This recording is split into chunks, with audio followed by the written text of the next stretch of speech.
Udumo kuNkulunkulu kweliphezulu nokuthula emhlabeni kubantu abathokozelwa nguye. Babunzi bandi yakubingelela ndlalifa izulu. Ngithi uJesu Kristu inkosi. Siyambonga uNkulunkulu wethu, siyamdumisa.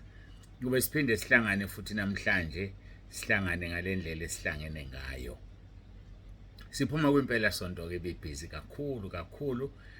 Angibonge bakithi ngomgqibelo besiseMelmoth kwaMagwaza Othini Hall, Othini Community Hall. Ilapho kade sikhona. Siyambonga ngendlela emangalisayo uNkulunkulu, saphatheka kamnandi. Siyabonga kakhulu lapha kubaba nomama uNyoni, ibona bebesihostile, ubaba nomama uNyoni, uMangwane. Hawu siyabonga kakhulu, sawubona nomndeni. Ngize ngabona nomzuhawu. Unomzukulu uMangwane.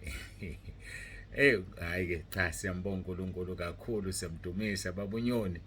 Nobaba bonke beninabo siyambonga uNkulunkulu kakhulu, siyajabula. Saphathwa ngemfudumalo. Baba baningi abantu ngendlela emangalisayo, khona nebebesuka eShowe nakwezinye indawo eziqhelile. Ngingakhohlwa uThongathi. Belukhona uThongathi branch yakithi. Basiculela sebehlangeneke bonke basebezibisa ngeMasquire, basiculela kamnandi kangakanani. Hawu udumo lonke silinika uNkulunkulu, siyabonga. Sadla ukudla okumnandi. Liyashaya ibhodwe lapha ya. Liyashaya ibhodwe. Ayike asidluleke lapho bekubonga nje nokujabula. Sibonge konke okwenzekile nabo bonke abenze lenkonzo yabe impumelelo. uNkulunkulu anibusise. Baningi abasebenzile balekelela kuzo zonke izinto ebezenziwa.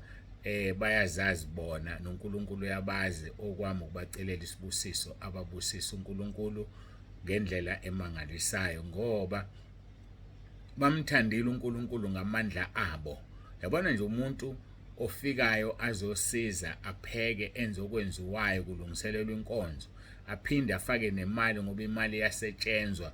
Usuke umthande ngamandla akhe uNkulunkulu. Malithi izwi wothanda uNkulunkulu ngenhliziyo yakho yonke, ngomphefumulo wakho wonke, ngengqondo yakho yonke, bese lithi kuLuka nangamandla akho onke. Amandla ke ilokho. Uthanda uNkulunkulu ngamandla akho mawunikela. Uthanda uNkulunkulu ngamandla akho mawukhipha kweshumi.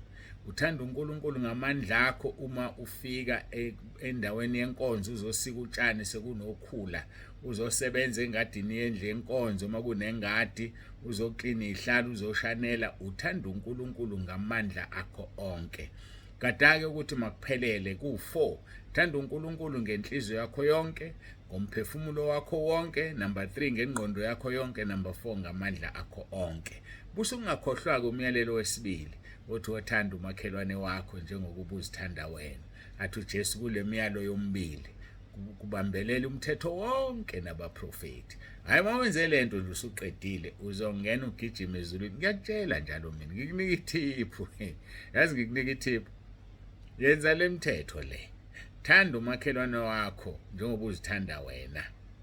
Number 2 thanda uNkulunkulu ngalezi zinto eziwu4 esengikutshele ngazo. Hayi umzalwane ocomplainayo ngikhathele mina angiko cleaner namhlanje nje nenkonzo. Hayi mina kwakwanje. Hayibo kungokwesikhashana bafowethu sihlupheka. Sizojabula inguna phakade simdumisa. Asesule inyembezi. Hawu kuthiwa kusalanjwa lapha ya. Akomiwa lapha ya. Izifo zikho akugulwa. Imnandi le ndawo kodwa. Hayi angidlule lapho. Ake ngigoqe sikhuleke. Besibonga nje ukuba seMelmoth. Izolo bekuyisonto besikhona ke ekhaya entabeni. Bafika abazalwana bebefikile, siyabonga kakhulu abebeqala nabebeveleke bekhona. uNkulunkulu anibusise nasemabranchini lapho beniye khona niqala abaqalayo. Siyambonga uNkulunkulu kakhulu ngani.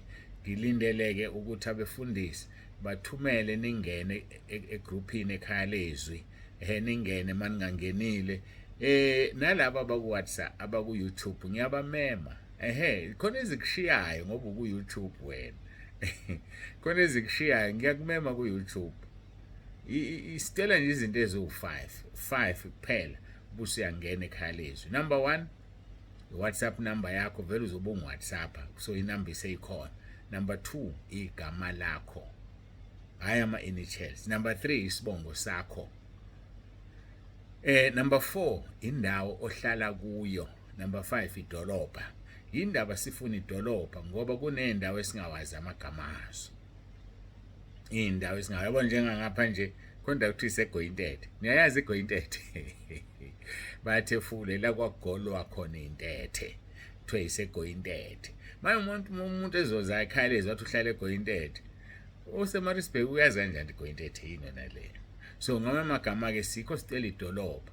Usezothi umuntu ngihlala eGoyintete eRichards Bay. Yayibona ke manje lento iRichards Bay yaziwa. Ingakho ngicela idolobha. Indawo yakho noma isigodi sakho asilandelwe idolobha othenga kulona.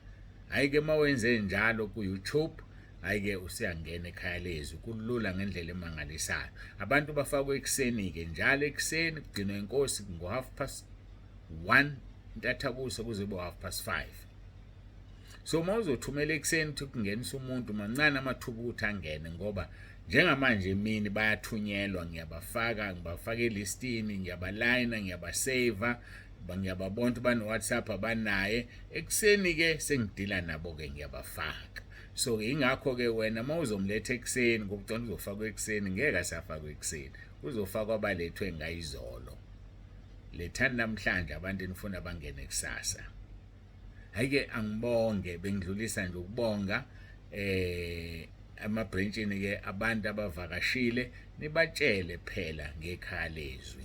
Athi noma ngeke sabuya ahambe kodwa abe ezosilalela ekhaya lezwi. Asebengenile sebethi basentabeni bona phela ukuthi bakhona yini ekhaya lezwi umfundisi. Ngoba mina ngithatha ngokuthi ngikumaintainela ibranch yakho ngoba every day ngiyashumayela ekhaya lezwi wena umbona ngesonto kuphela. Siyambonga uNkulunkulu asiguqe sikhuleke uJesu Kristu inkosi.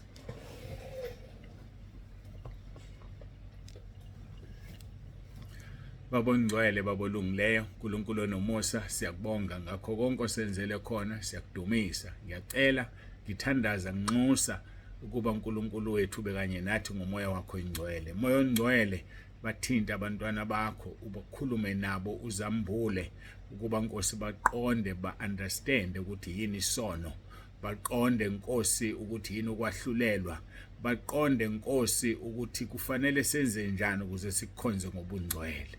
Ngiyacela ke Nkosi ungibusisele laba abaletha abantu basekele umsebenzi wakho. Ubusise abanikelayo Nkosi basekele umsebenzi wakho. Kungaba umnikelo wokweshumi, kungaba umnikelo wokolibo, kungaba umnikelo wesakhiwo noma umnikelo kuhamba evangeli. Yonke Nkosi ushilo kuMalaki 3 wathi masikuvivinye ngemnikelo nangokweshumi. Igama lemnikelo lihlanganisa yonke eminye iminikelo. Babusise Nkosi, ubabiyele ubagcine. Akusingoba benemali eningi abangazi ukuthi bazokwenzani kodwa ngoba bayakusaba njengoba ushilo ku125 wathi abakwesabayo bayofana nentaba sisiyoni yonemile ngenakuzanyazanyiswa kuze kube phakade. Ngakho mabangazanyazanyiswa Nkosi ukholo lwabo lume njalo. Bese kuwo lomhlaba yenza uverse 2 weHubo 125 okhulumile wathi njengokuba intaba zihaqa iJerusalema bantu bakho yabahaqa kalokhu kuze kube phakade. Bahaqeke uNkulunkulu wami bonke uyabazi abadinga ukubusiswa wena. Ushilo kwiZaga 10 verse 22 wathi isibusiso sakho siyacebisa awenezela usizi kuso. Okwethu thina ukufuna umbuso wakho nokulunga kwakho ukuze zonke lezi zinto zinezelwe kithi. Sisize Nkosi sifune wena, sifune izwi lakho, senze lona, sidle lona, siphile ngalo. Ukhulumile izolo Nkosi enkonzweni yesidlo, wathodla inyama yakho aphuza igazi lakho nokuphila okuphakade. Ilokho Nkosi esikufunayo, ilokho Nkosi esikujongile. Umulona loyo phakathi kwethu ekhaya lezwi nasentabeni yendlu kaJehova kuyabonelelwa. UNkulunkulu ke wena. Mahubo 104 verse 5 uqolo Mahubo 103 verse 5 usuthisa ukulangazela kwethu ngokuhle. Suthisa ke kube yilona loyo ngezwi lakho nangakho konke okuhle akudingayo. uJesu Kristu inkosi. Amen. Ake siyambonga uNkulunkulu wethu bangcwele kakhulu, siyamdumisa, akekho fana naye, akekho njengaye. Hayi ziyahamba insuku, angazi uma uyabona nje insuku ziyahamba. uMarch lo, inyanga ezayo iPhasika, siyahamba insuku. Hayi angiqondile ukukhuluma ngePhasika, ngiqonda ukukhuluma ngokuthi luyasondela usuku lokuhamba emhlabeni. Luyasondela usuku lokuhamba emhlabeni. Ready na wena to meet your Lord, to meet your God? Are you ready? Ukulungele yini ukudibana nomdali wakho na? Uthi kuAbrahama, Genesis 17 verse 1, hamba phambi kwami ungenacala. Ubungcwele lobo, hamba phambi kwami ungenacala. Asihambeni phambi kaNkulunkulu wethu bafowethu singebe namacala. Ungabi necala nelani, ungabi necala nje. Hambe phambi kaNkulunkulu unembezo wakho ungakulahli. Siyambonga kuNkulunkulu wethu, siqhubeka nenkonzo yethu intshumayelo yaseNtabeni. Matthew chapter 5 verse 4. Kodwa ke ngenxa ukuthi siqala iviki ngithanda ukwafunda amavesi ukuze sikhumbule soqala kuverse 1 sidine kuverse 4 Matthew chapter 5. Kwathi ebonisa iziquku wenyukele entabeni esehlezi phansi abafundi bakhe beza kuye. Verse 2. Wayesevula umlomo wakhe wabafundisa wathi, babusisiwe abampofu emoyeni ngokuba umbuso wezulu ungowabo. Sikhulumile ke ngalokho, siyambonga uNkulunkulu. Sikuverse 4 uthi babusisiwe abakhalayo ngokuba bayakududuzwa. Babusisiwe abakhalayo ngokuba bayakududuzwa. Lelo verse ke lisithathe la usibeka kuMahubo 126 verse 5 and 6. Uthi abahlwanyela ngezinyembezi bayakuvuna ngokuthokoza. Verse 6. Ohambe ekhala izinyembezi ephethe imbewu yokuhlwanyela uyakubuya ngokuthokoza ephethe izinyanda zakhe. Siyambonga uNkulunkulu. Sase sidlulela kwabaseKorinte besibili chapter 9 verse 5 kuya 15 okhuluma ngomnikelo ngenhlwanyelo. Ngiyakhumbula ukuthi sidine ngolesihlanu sikhuluma ngomnikelo, sikhuluma ngokuthi umfundisi uyenzana imali ukuze kubusiseke umzalwane. Umzalwane yena eyikhipha imali. Ngakho ke kusemqoka ke lokho bafowethu ningakukhohlwa. Ngiyathanda ukunikhumbuza uDeuteronomy chapter 12. Ngoba abantu abaningi banikelile kanti banikele endaweni ezirong. Abantu abaningi banikelile kodwa babusiseki ngoba banikele endaweni ezirong. Deuteronomy chapter 12 verse 13 no 14 uthi xwaya ukuba unganikeli ngeminikelo yakho yokushiswa ezindaweni zonke ozibonayo. Ezindaweni zonke ozibonayo. Musuvela uhamba unikela nje. Nkosi yami, angazi mina abantu bazofunda nini. Musuvela uhamba unikela nje. Iminikelo inamagama ihlukanisiwe. Khona abakhipha kwe10 banike abampofu noma banike usibani banohluphekayo. Uyakulahla mawenze njalo ngeke ubusiswe. Umnikelo wokwe10 kaJehova kungcwele kuyendlini kaNkulunkulu. Awukunikeli noma kubani. Kodwa umnikelo wabampofu uyawukhipha, usukhiphile okwe10, khipha wabampofu, usungamnikeza kombonayo umpofu. Iminikelo yonke inamagama, awuthathi okunye uyuse kwenye indawo. Cha, akukusizi lokho. Khona abathi hayi mina nginikela kwi-orphanage entandaneni. Ungakuthathi kodwa kwe10 kuse lapho. Ngoba ukusa lapho, thatha imali kaJehova uyise entandaneni. Khipha imali eyintandane wena kule yakho unikele khona uzobusiswa. Kodwa kaJehova makuye kuJehova ngoba kungokwakhe.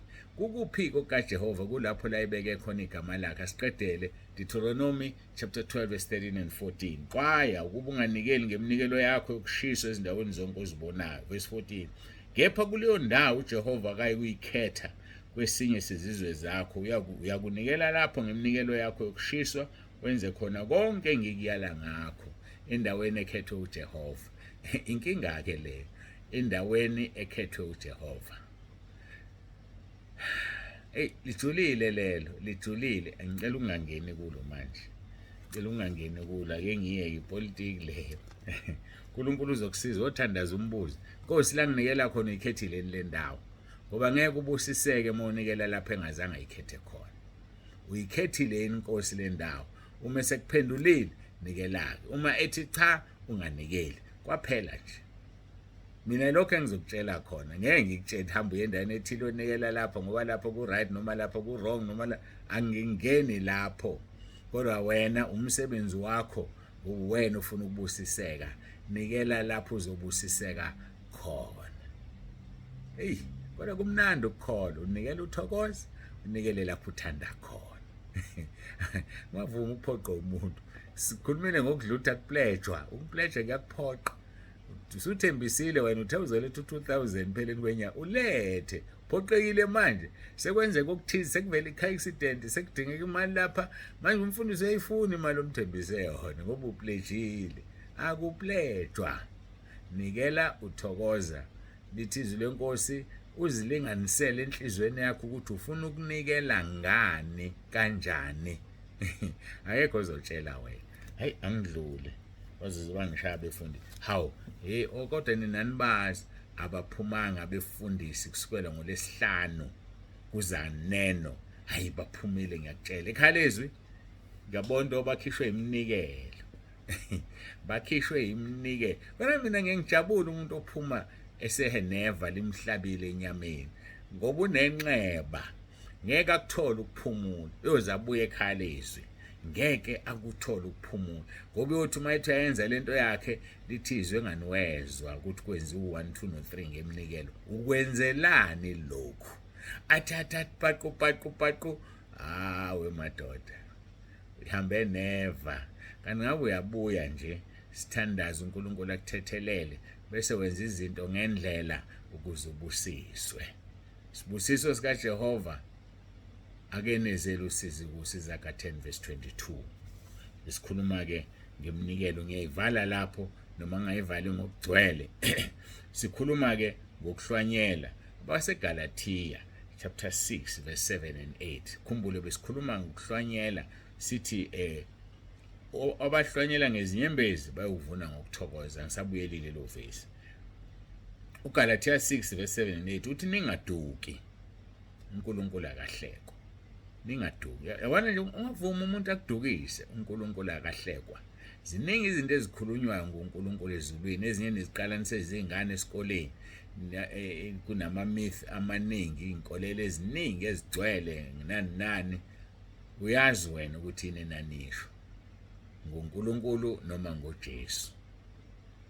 Kodwa kuyisikhathi manje ukuthi uqoqa amazwi akho uwalethe esiphambanweni, uvume izono zakho, uvume izinto ozikhuluma, sithandaze uNkulunkulu akuthethelele. Ningaduki, uNkulunkulu akahlekwa ngokuba lokho akuhlwanyela umuntu lokho wokuvuna. Yabona ke manje siphumile emalini, sesikhuluma ngokuhlwanyela ngokwenza. Lokho kuhlwanyela umntaka baba uzokuvuna. Hayi lokho nje iqinisele ngeke liphiko. Lokho kuhlwanyela uzokuvuna. Ngifuna ukukutshela ukuthi lokho kwenzeka namhlanje empilweni yakho yilokho akuhlwanyela esikhathini esidlulile. Njengamanje kwenzeka khona ke. Yabo lokho akuhlwanyela. Mina ngazi umyangizwa ukuthi ngithini. Khona abantu abasejele njengamanje. Basejele ngoba bavuna lokho abakuhlwanyelayo. Bese kuba khona abantu abasejele njengamanje abangasenzanga isono kodwa babheciwe ngobubende inyama bengayidlanga. So labo bantu basejele kodwa hayi ngokwenza kwabo, kodwa ngezathi esingazazi baboshiwe. Mina ngizokutshela ngikukhuthaza ngithi bekezela mntaka baba, qina ubekezele, izophela iminyaka yakho uphumele ngaphandle, kodwa kuphuma ngaphandle ushintshile, usukhonza uJesu, usuwumntwana kaNkulunkulu. Ubona uNkulunkulu eyikhokha iminyaka yakhe edliwe isikhonyana, iminyaka yakho ihlale ngaphakathi, uzokukhokhela. Mayingakukhokhelanga kuleli, uzokukhokhela kwelizayo. Wena phila impilo engcwele, wena vuma uJesu ukuthi uyinkosi, vuma izono zakho, uzombona uNkulunkulu ekusampulele. Uthi indlebe yakhe ikukukhala kwabangcwele kwabalungileyo. Ningaduki, uNkulunkulu akahlekwa ngokuba lokho akuhlwanyelayo umuntu lokho wokuvuna. Verse 8, ngokuba ohlwanyelela inyama uyakuvuna ukubhubha kuyinyama. Ohlwanyelela inyama yakhe uyovuna ukubhubha kuyinyama. kepha ohlwanyelela umoya uyavuna ukuphila okuphakade kumoya. Uma ulalele igama lithi ohlwanyelela, kusho ukuthi uyasebenza, usebenzela inyama yakho, usebenzela isisu sakho, uyovuna ukubhubha kuyinyama. Ohlwanyelela umoya, ngoba uthunywe umoya kulokho akwenzayo, uyovuna ukuphila okuphakade kumoya. Azamnandi le ndaba. Uhlwanyelela bani wena? Ngiyakubuza, ubani umhlwanyelelayo? Inyama yakho noma umoya ongcwele, umoya kaNkulunkulu na? Ngakho-ke masimthobeleni uNkulunkulu, sibe lusizi, sidabuke, sikhale. Hayi, masimthobeleni uNkulunkulu, sibe lusizi, sidabuke, sikhale.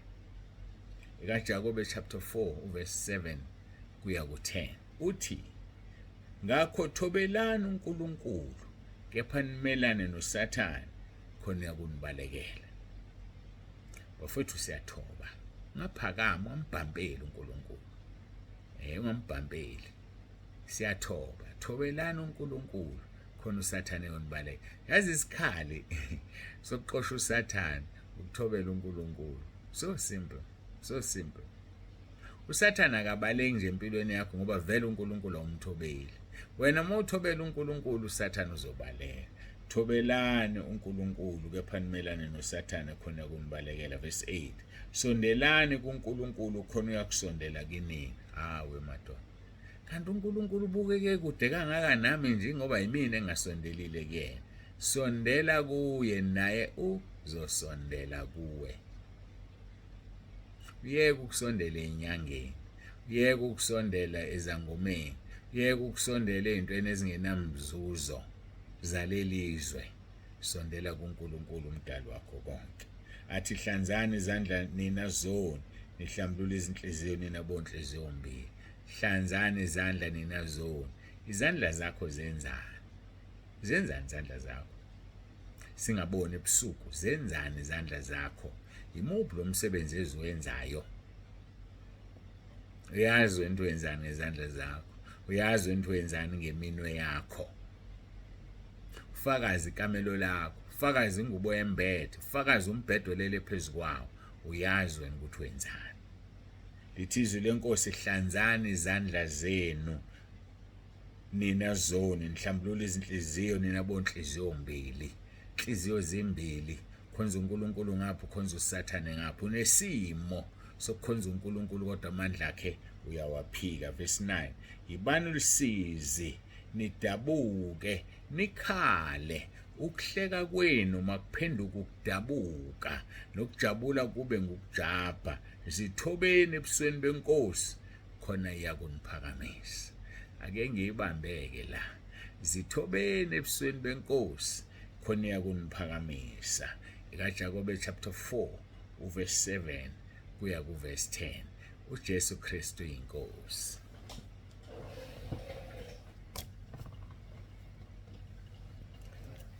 Babolungileyo, babongcwele, uNkulunkulu wethu siyabonga, siyathoba. Siyathoba Nkosi ukuba uSathane asibalekele.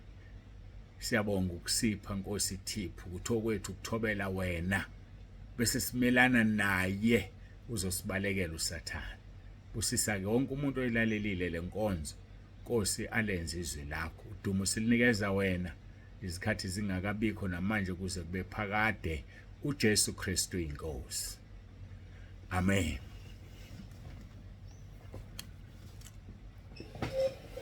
Ayike siyambonga uNkulunkulu kakhulu, siyamdumisa abangcwele. Sifikile emaphethelweni enkonzo yethu.